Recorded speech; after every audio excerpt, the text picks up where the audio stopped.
Hi, I'm Alisa Beyer. I'm here to share more about my service learning project with Psych 231. Psych 231 is an introduction to statistics lab. It's a one-credit lab. It's meant to teach students statistical software that goes along with all the stats that they're learning in Psych 230. So they typically take Psych 231 concurrently with Psych 230, which is Introduction to Statistics. This course, I really wanted to incorporate service learning. I felt like there'd be community agencies out there that needed help with their data analysis. And so I connected with the service learning office at Chandler-Gilbert, and I said, what community agencies need some help? And they connected with me with AZCEND. For the past couple years, I've been working with Donna Beadle, who is a family resource coordinator. And so we've been working with projects connected to family services. And so I'm just going to share a little bit about some of the steps that I've done. So prior to the start of the semester, about 1 month before, sometimes it's even after student presentations the previous semester, I connect with Donna and I just identify what projects do they need, what help or assistance do they have for data collection and data analysis. So we've worked on 3 or 4 different projects over the past 2 years. So we identify what projects they need. I typically have 4 to 6 students work in groups for these projects. And then at the start of the semester, I just touch base with her with my final count and again, connect again with the projects and set a date for a class visit. So in the past, my students have always had one class visit day where we load up with buses and we visit the Chandler and the Gilbert AZCEND centers. And I do this so they can really see all the awesome things that AZCEND does in addition to like the one niche where we work with the Family Resource Center.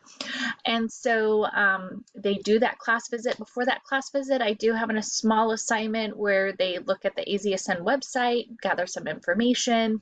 I also have them look at a little bit of information comparing Chandler and Gilbert. So we do that as a kind of precursory assignment before we go on our service class trip. They do a pre-reflection and then I have them do a post-reflection after. When introducing these projects to the class, I really reinforce that these are excellent job skills they have. They're excellent skills that they're learning through learning this software, learning more about data collection, data analysis, statistical tools. It's really going to be an asset for them, not only for work, but as well as perhaps future involvement with a non-for-profit or community agency. It's really great for students to see that the skills that they're learning can really carry them and really help the communities out there. So after we do that visit, I then have a discussion of what projects we have for the week or the semester and have students go through those. I allow at least 2 incomplete class days where they work on different aspects of their projects.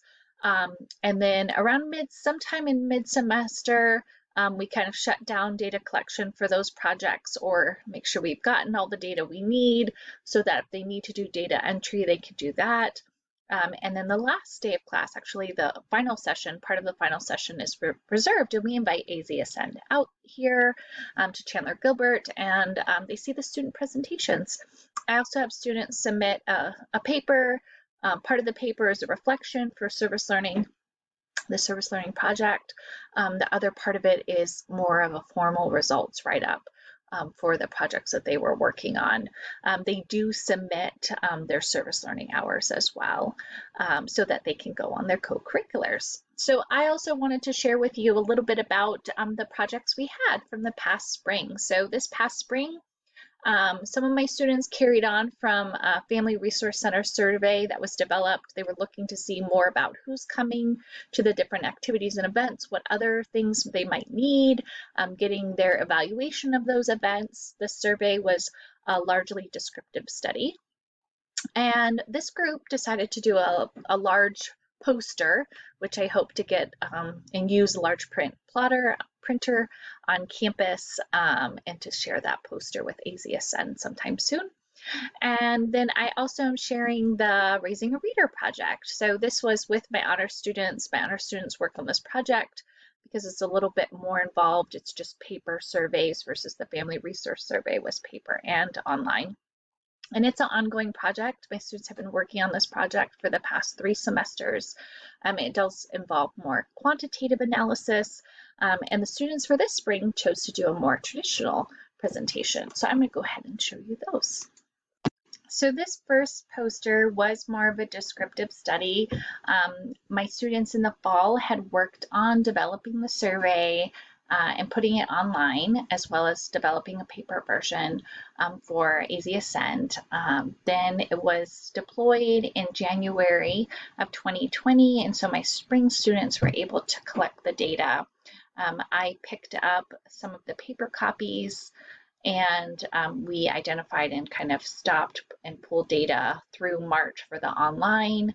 So they had 16 people respond to the survey, and this just gives some general information.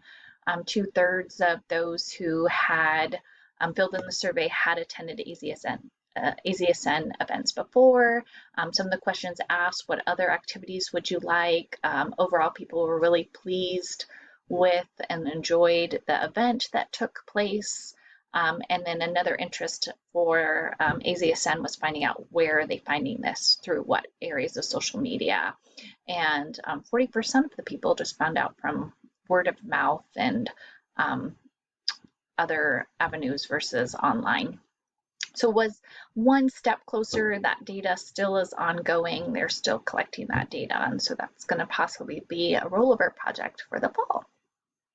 So this was the more traditional presentation that the honor students developed. Again, for both these projects, the students did all the presentation work for these, and so I'm just going to quickly go through these slides. So Raising a Reader is kind of a more standardized program that's done nationally as well. My students usually start off by sharing a little bit about themselves for the presentations. Although AZCEND is very well knowledge and well-versed in the Raising a Reader program, they still go ahead and give that as a background introductory information. They share a little bit more about the survey. This slide is covering the coding scheme that they use with all the data entry that they've done. For this study, they share information that was collected from those paper forms about the demographics for who's participating in the program. They also identify from that survey different items of interest for them to do the quantitative data analysis. So a lot of this was having parents fill out information before you started the program and after you started the program. So they share a little bit about that, and then they share the data analysis for those. And granted, a lot of that information is significant. They are seeing improvements in children's reading behaviors and parents' reading behaviors after the program. Some of the items were multi-scale items, and so they had some exposure in creating a scale and then using that for further data analysis. And so again, doing some statistical analysis on that. And then they had a closing slide. I was really impressed, especially with the shift that we had made to online with both of these service learning groups. And I'm really excited to continue on in this relationship with AZCEND.